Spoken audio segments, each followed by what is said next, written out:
Kenny Omega unleashed his final form in 2016.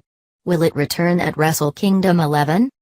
Sometime soon, as January 4th winds down in Tokyo, and mere hours after it starts in Manitoba, Kenny Omega will face off against Kazuchika Okada in the main event of Wrestle Kingdom 11. It caps off a career year for Omega, the Winnipeg-born grappler who has spent most of the last 8 years wrestling primarily in Japan, and the last 2 almost exclusively for New Japan. A year ago, at Wrestle Kingdom 10, he lost the IWGP Junior Heavyweight title to Kushida. Tonight he could very well win the IWGP Heavyweight title from the current ace of New Japan. In between, Omega vaulted up the card as quickly as any wrestler in recent memory, replacing AJ Styles as the leader of the Bullet Club the day after losing to Kushida, beating Hiroshi Tanahashi to win the IWGP Intercontinental title, and becoming the first Westerner to ever win the annual G1 Climax tournament. That victory earned Omega the right to challenge for the IWGP Heavyweight title at New Japan's biggest show of the year, a momentous career accomplishment that the man himself couldn't properly revisit when Paste caught up with him at the Tokyo Game Show back in September. "I don't know how winning the G1 feels, to be honest.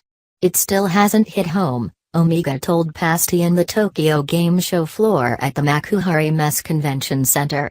"I know it was a history-making moment. I understand that now. I'll usually always watch back all my matches right away. I want to study them, what I liked, what I hated, what I can improve on. I have yet to watch any of that stuff back, because it was a surreal tournament and a surreal moment for me to do what I did in 1 month's time." The G1 is probably the most grueling event in wrestling. The round-robin tournament, featuring anywhere from 10 to 20 men, is held during the summer every year, and has earned a reputation for some of the hardest-hitting, most dramatic and technically proficient matches of the year.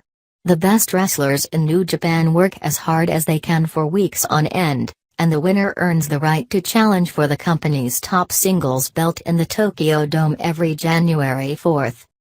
2016's brutal tournament once again resulted in some of the absolute best matches of the year. And when it was done, Omega perched victorious on the shoulders of his Bullet Club brethren, waving their own black and white banner in the middle of the ring instead of the traditional G1 flag. Despite winning, that brutality prevented Omega from his usual routine of watching his own matches as quickly as possible. "We did like 21 days, matches in a row. Not all were singles. It's all just a blur," he said in September. "I really went into G1 mode, where my life, everything, all my thought and energy went into wrestling. As satisfying as it was at the end of the day to be the winner and to have a lot of work that I'm very proud of, I'm almost afraid to go back and open that box and revisit the hardships of having to do that again. I'm just sort of leaving that where it was, and continuing with the momentum that I've earned myself." The speed of that momentum seemed to surprise even Omega himself. "I had a checkbox for some of the goals that I've had, and I've done almost everything that I wanted to do with New Japan, and at an alarming rate," he said. "I had this 5-year plan for where I wanted to be, and I'm already seeing more than that after 2 years." Despite the cocky character he plays in the ring, Omega recognizes that he didn't reach these heights alone, and gladly gives thanks when needed. "I have the company to thank for that," he said. "They believed in me when they needed someone to carry the product. I have my friends, the Young Bucks, who have always believed in me when a lot of people didn't. And I guess it's believing in yourself, as cheesy as that might sound. When you do all those things and you work hard on top of it, it really accelerates your growth as a human being, or in whatever it is you're doing in life."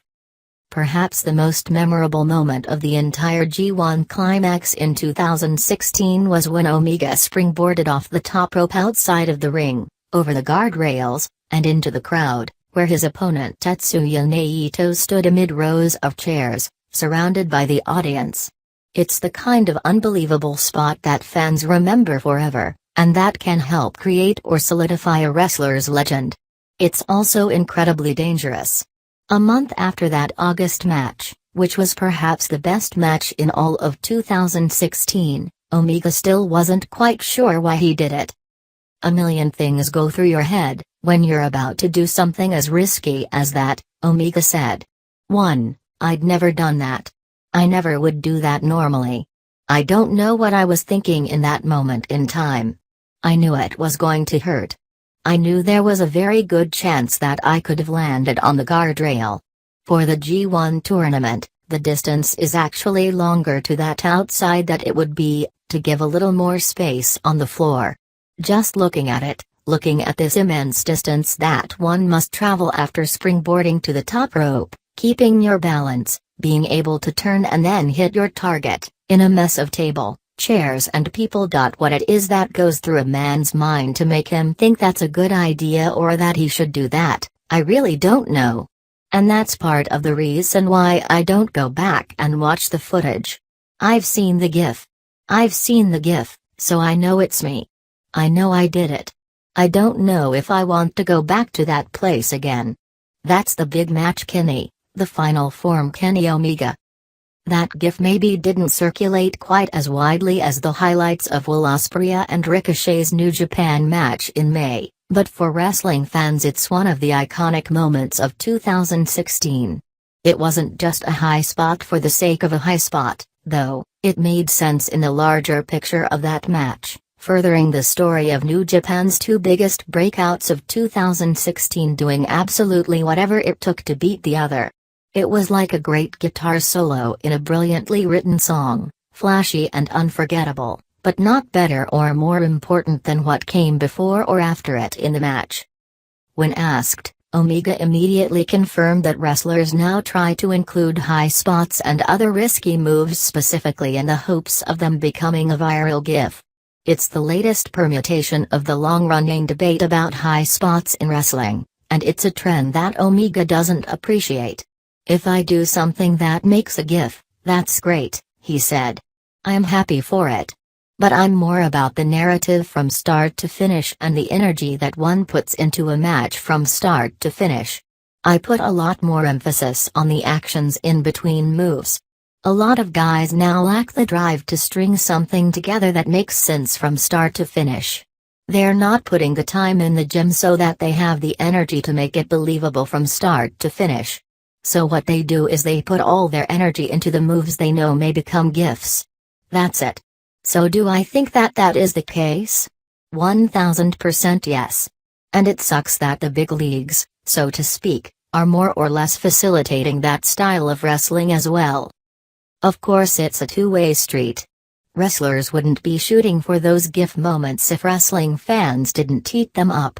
I think that's part of the reason why the internet wrestling community, quote-unquote, have a lot more say than they should as to what defines pro wrestling, Omega pointed out.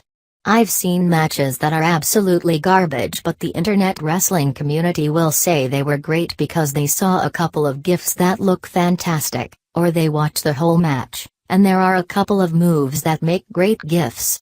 I don't think that makes a great match whatsoever. It wouldn't be surprising if Omega's main event at Wrestle Kingdom 11 has a breathtaking moment, or two, that immediately gets turned into a popular wrestling GIF. What would be shocking is if the rest of the match with Okada isn't laid out well and performed pristinely, if it doesn't tell a story as well as two men can tell a story in a ring in 2017. Omega and Okada are two of the best wrestlers in the world, and both have never failed to deliver a classic on a stage as big as Wrestle Kingdom's. They've proven they can handle that pressure. Hopefully the fans can handle their own expectations.